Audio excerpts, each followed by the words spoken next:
नमस्कार, मैं हूँ doctor Ruchi Bhardwaj, Ayurveda fertility consultant and Ayurveda consultant more than 10 year. तो आज हम इस वीडियो में जानते हैं जो साइकिल होता है आपका, जो स्लीपिंग पैटर्न होता है, वो कैसे आपके पीरियड्स हेल्थ को इफेक्ट करता है। ज्यादातर लोग एक्चुअली जब मैं ओपीडी में अपने पेशेंट्स को, पीसीओडी पेशेंट्स को, इनफर्टिलिटी पेशेंट को बोलती हूँ कि टाइम पे सोना है, आपको टाइम पे उठना है, डे टाइम स्लीप नहीं लेनी है, तो वो बोलते हैं मैम आप हमें ऐसा क्यों बोल रहे हैं, we can't control our sleeping hours because we are working at the odd hours. हमारा नाइट जॉब रहता है, देन हम उसको करेक्ट नहीं कर सकते। देखिए, ये वीडियो उन लोगों के लिए जो स्लीपिंग का यानी कि निद्रा का, अपनी नींद का मतलब नहीं समझते और कैसे उनकी नींद उनकी मेंस्ट्रुअल साइकिल को इफेक्ट करती है, उनके मेटाबॉलिज्म को इफेक्ट करती है, उनके डाइजेशन को इफेक्ट करती है और कंप्लीटली उनको एंडोमेट्रियोसिस की तरफ लेके आती है, उन्हें पीसीओडी की तरफ लेके आती है और उनकी एग क्वालिटी पुअर करती है। आपकी जो नींद है, आयुर्वेद में आहार निंद्रा मतलब ये दोनों चीजें आपकी बॉडी में आपके दोषांश को बैलेंस करने के लिए, आपके जितने भी बॉडी में सारे system, digestive system, circulatory system, respiratory, reproductive system है, इनको बैलेंस में लाने के लिए, आपके चैनल्स को कंप्लीटली सुचारू रूप से चलाने के लिए इन दोनों चीजों को मेन उसका पिलर माना गया है। तो आपकी डाइट और निंद्रा यानी कि आपकी नींद अगर डिस्टर्ब है, सो डेफिनेटली आपका मेटाबॉलिज्म डिस्टर्ब होगा एंड आपके हार्मोन सुचारू रूप से नहीं चलेंगे। कई पेशेंट जो कि हमारे पास आते हैं जिनको एंडोमेट्रियम लाइनिंग नहीं बनती, ऐसे पेशेंट ज्यादातर 3 या 4 आईवीएफ फेलियर लेके आते हैं। 3 या 4 IVF failure, implantation failure issues के बाद खुद उनको जो आईवीएफ स्पेशलिस्ट होते हैं उनको बोलते हैं आप आयुर्वेदिक ट्रीटमेंट लीजिए। उन्होंने पूरी पीआरपी, जीएसएफ इंजेक्शन सारी चीजें ली होती है बट उनकी ईटी इंप्रूव नहीं होती और जब हम उनको कुछ ब्रेन टॉनिक देते हैं, कुछ मेडिसिन चलाते हैं, उनकी ईटी इंप्रूव होकर इम्प्लांटेशन सक्सेस हो जाता है। सो आपकी निद्रा का आपकी फर्टिलिटी से बहुत अच्छा रिलेशन और आपकी साइकिल से। अब बात करते हैं, अगर मैं बात करूं रिसर्च ऑफ स्लीपिंग जर्नल की, उसमें एक डाटा मिला जिसमें कि पता चला कि जो फीमेल्स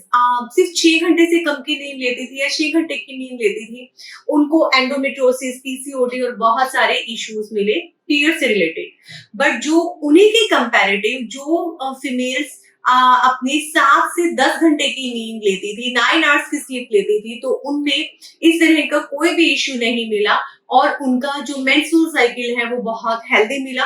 और साथ ही साथ उनको ना तो एंडोमेट्रियम लाइनिंग थिकनेस, थिननेस का इश्यू मिला और ना ही उनको इनफर्टिलिटी के इश्यू मिले। तो ये जो मैंने आपको बताया, जर्नल रिसर्च ऑफ स्लीप एक जर्नल है, उसमें ये रिसर्च थी। तो बहुत सारे ऐसे डाटा हैं जो कि आजकल भी हमारे पब्लिशर्स पब्लिश कर रहे हैं, साथ के साथ एंशिएंट टाइम में भी हमारे आचार्यों ने भी आपकी नींद को, आपकी निंद्रा को बहुत ज्यादा मायने देते हुए आगे बोला है कि आप महिला को अपनी जब वो रजस्वला परिचर्या यानी कि ड्यूरिंग मेंस्ट्रुअल साइकिल वो जैसा लाइफस्टाइल जी रही है उसमें उसका स्लीपिंग पैटर्न बहुत अच्छा होना जरूरी है। साथ ही साथ अगर हम मेंस्ट्रुअल साइकिल की बात की जाए तो हम फीमेल सिंस जैसे ही हमें मीनार स्टार्ट होती है, पीरियड्स आने स्टार्ट होते हैं, it is very easy to say कि पीरियड्स ही तो है, बट हर फीमेल एक जर्नी से गुजरती है। किसी को पीएमएस सिंड्रोम, किसी को क्रैम्प्स आना, किसी को पेट में बहुत ज्यादा दर्द होना, किसी को कमर में दर्द होना, किसी को हैवी ब्लीडिंग होना, या काफी फीमेल स्कैंटी ब्लीडिंग से भी बहुत परेशान है। बट उनमें सब में यही ज्यादातर देखा जाता है कि उनका स्लीपिंग पैटर्न करेक्ट नहीं होता या फिर उनके लाइफस्टाइल में कुछ ऐसे चेंजेस या उनका स्ट्रेस लेने का हैबिट। तो इन सारी चीजों को हम करेक्ट करेंगे अपनी स्लीप पैटर्न से।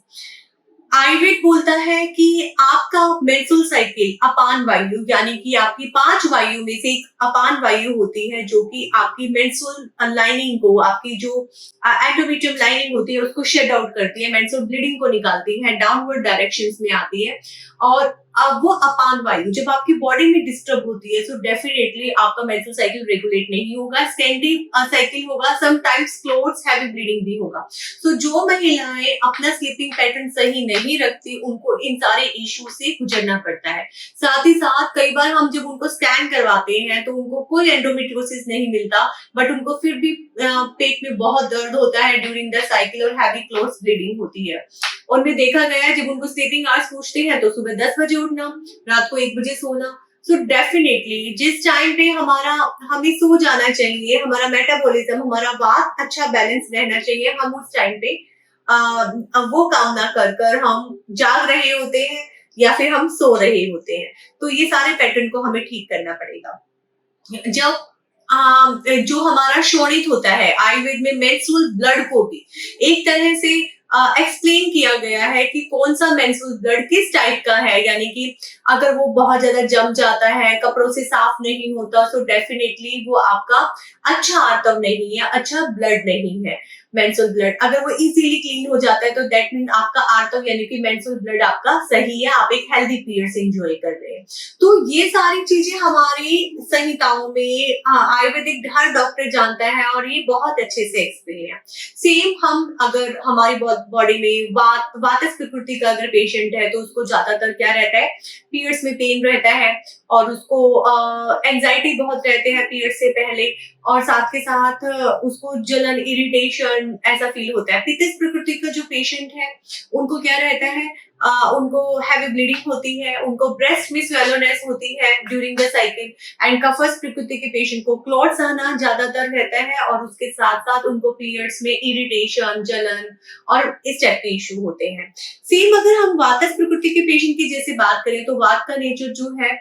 कोल्ड होता है और खर होता है, यानी कि रफनेस और कोल्डनेस, तो उसकी वजह से वेसल कॉन्स्ट्रिक्टेड हो जाती है और वह कंस्ट्रक्टेड वेसल्स जो है वो बॉडी में पेन लाती हैं, तो इसलिए वातस प्रकृति के पेशेंट को पीरियड्स के दौरान ज्यादा पेन होता है। बट उसी के साथ साथ उसमें बताया गया है कि कौन सी प्रकृति में आप किस टाइप का लाइफस्टाइल अडॉप्ट करेंगे और आपको ये इश्यूज नहीं होंगे। जैसे कि वातस प्रकृति के पेशेंट को मैंने बोला कि वेसल्स कंस्ट्रिक्ट हो जाती हैं, तो अगर अपनी डाइट में घी लेंगे, ऑयल लेंगे, अभ्यंगम करेंगे, बॉडी मसाज यानी कि बॉडी पे एक टाइप का ऑयल लगाएंगे, स्कैल्प पे ऑयलिंग करेंगे, सो डेफिनेटली उनको ये इश्यूज नहीं होंगे। गुनगुना पानी पिएंगे, गर्म खाना खाएंगे। सेम पित्त वाले जो पेशेंट है, अगर वो जो ठंडे तासीर की चीजें लेंगे तो उनको ये हैवी ब्लीडिंग के इश्यू नहीं होंगे। सेम कफस वालों को जिनको क्लोट्स आता है तो वो अगर थोड़ा एक्सरसाइज, व्यायाम करेंगे तो उनको ये इश्यूज नहीं आएंगे। तो आयुर्वेद में हर चीज बहुत अच्छे से एक्सप्लेन है। सेम आपकी निंद्रा यानी कि नींद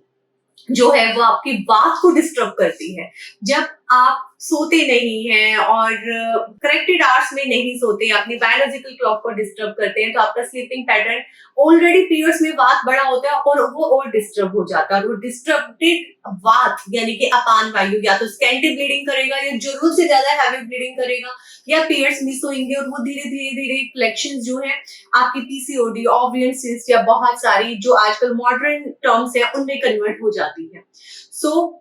स्लीपिंग यानी कि आपकी sleep cycle, it is the main actually source to get in energy with your healthy menstrual cycle. So आपको अच्छी हेल्दी मेंस्ट्रुअल साइकिल चाहिए तो आज से अपना स्लीपिंग पैटर्न करेक्ट कीजिए, और इससे जुड़ी किसी भी तरह की जानकारी चाहिए तो आप हमें डायरेक्ट मैसेज कीजिए। धन्यवाद।